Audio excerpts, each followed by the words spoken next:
Hello, my name is Darren. I'm with Sensenich Propeller, and today we're going to discuss our extended V-Hub series hub models for the airboat market. For years, we've only had our short or our standard hubs. That was called our 4V0 and 3V0. Those meant stretch zero extension, and now we have the options to extend those out to gain prop diameter. And in the airboat world, what that means is utilizing better torque in a way that you can produce higher static thrust numbers at a lower RPM. That takes standard hub configurations, and we've extended and moved the shank of the blade out 2 inches from center of rotation. So it takes any of your standard props that are available in the market, and it will take all of those and move those out 2 inches in radius, which will then gain you 4 inches in total diameter. If you think about our 3-blade hub here, this is our standard 3V0. This is the big brother to that hub now. It's the 3V2. That takes a standard 82-inch JR, and it makes it all the way up to an 86-inch diameter now. Now, with blade trimming and other things, you can customize that how you want, depending on what the fitment is for the guard and how the boat is set up. But it will allow you to get any prop within a range of, with trimming and whatnot, say the JR series. The JR series comes standard at 82-inch. With trimming, we offer that prop all the way down to 78-inch. If you now put it into the extended hub, the option grows from 78 to 86-inch and anything in between. We can cut within half-inch increments of blade length to net a half-inch here or there. You can do that with a JX series, even the 88 JW series, which will take you to a 92-inch diameter propeller if needed. And we have sourced those out to a few dealers over the past few months. This all came about with mostly torque. The 2-6-8 ratio gearboxes that became very popular 10 years ago when the LS hit the market also translated over into the big block world. And when you can take torque out of a big block or say a pro-charged engine or something that somebody strapped a Whipple to, all that torque now through that high ratio gearbox is no different than taking and building a big mud truck or an off-road vehicle and putting a high ratio axle in it and a big tall mud tire. What we're doing with this is trying to take the blades, move them out from center of rotation so you can get increased tip speed at a lower prop RPM. Now, the introduction of this really came in part with a group effort with the Near Build Airboats up in Nebraska. Near came to us a few years back wanting to build some bigger passenger boats that he kind of started with the big pontoon style seating where you could get a lot of people up front on the boat and they'd cruise down that Platte River. When they get up on the sandbars and whatnot, it takes a bit of effort to get those boats off of that sandbar. And what we found was as we gained prop length, it definitely helped in the ability for those boats to get off of that sandbar. So in conjunction with Levitator's new MS-80 engines that came out that was producing roughly 625 foot-pounds of torque, coupled with a 2-6-8 ratio, he thought that if we came out with an extended hub to put our bigger blades in, it would allow him to get better static thrust to get those boats off the sand. And with a little bit of engineering help out of our team here, we first did the 4-blade model, and we sent that up for testing. He put a set of JR blades in at 86-inch and put it on one of the boats that tested against our 88 JW trimmed down. And what he found was the wider blades would definitely make an increased thrust output in the lower RPM range of the engine that would allow that boat to get moving at lower engine speeds, taking less fuel out of that engine and whatnot to produce the kind of thrust to get it to move. The biggest difference between taking the 88-inch blade, which is more narrow, versus utilizing one of these longer hubs with a wider blade is that you're going to get better static thrust. If you're pushing a heavy load or you're carrying a lot of weight or you just have a very big boat and mostly what you're focused in is slow speed application thrust, this is going to be your best layout, is to take something like a JR or a JX series, put it in the bigger hub, and keep your RPMs in a range where the torque really works for you. The 88JW being that it's a little bit more narrow blade, it will still give you great thrust performance, but that will also net a better cruise speed and maybe more top end like speed potential for the boat. That prop was introduced to get really good static thrust output, but also not really kill the performance of a boat that's capable of having decent cruise efficiency while also maintaining high thrust output.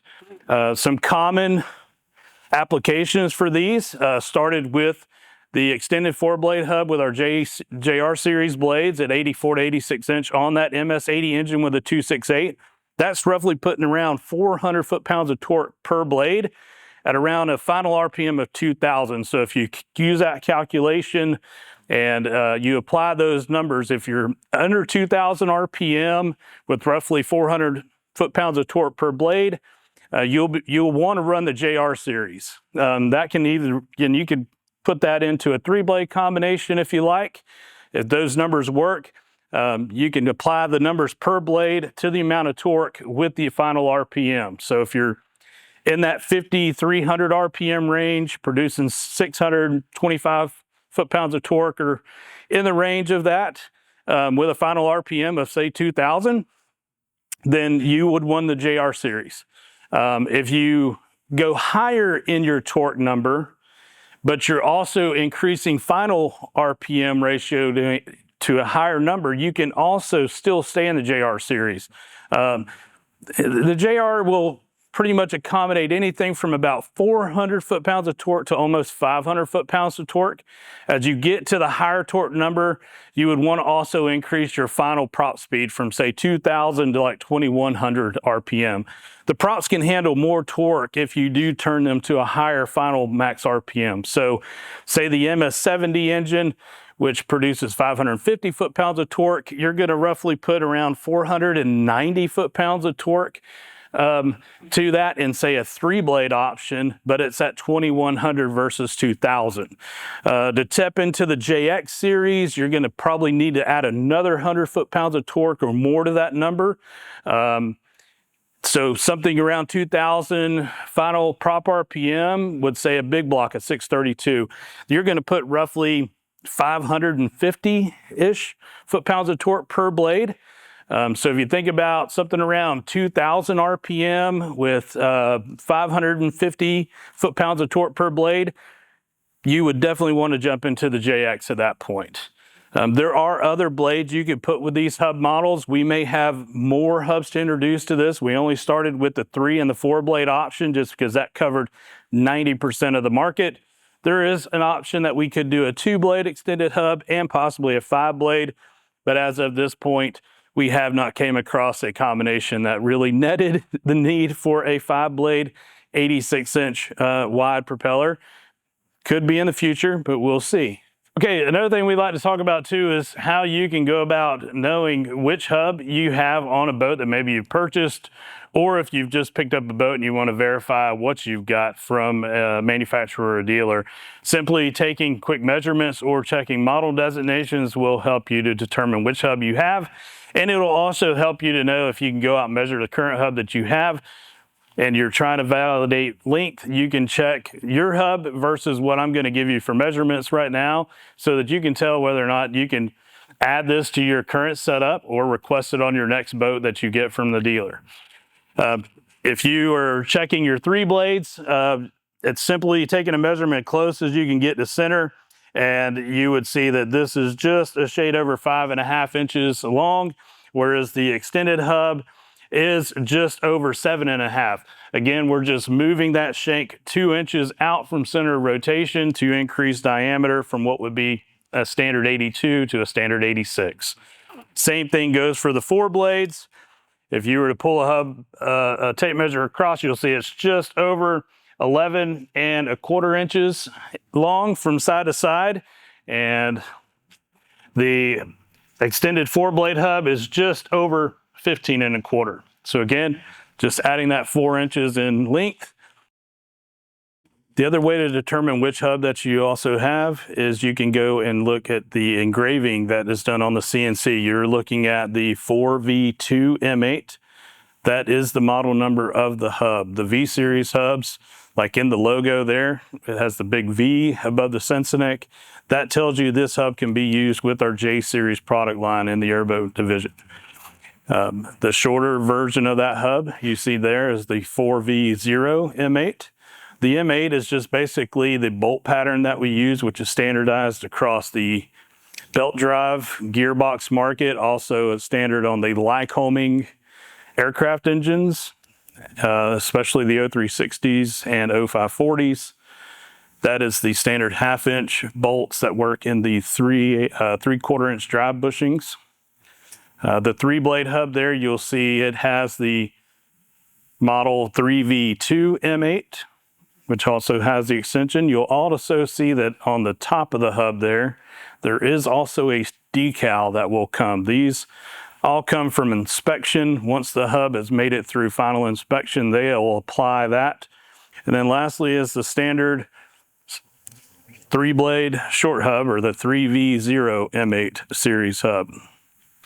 Again, these hubs can be purchased individually. If you currently have a boat that is not performing as adequate as you would like, and you feel like this would be a great option, you could always purchase these hubs. We do take trade-ins on used parts, especially the hubs. The blades are a different story depending on how they've been taken care of and whatnot, but you can definitely upgrade your boat with one of these if you feel like that would definitely help with your thrust output. If you have any questions about that, you can give myself or Jake a call here, and we'll go over your specific application and whether these would help to give you a better airboating experience. Thank you.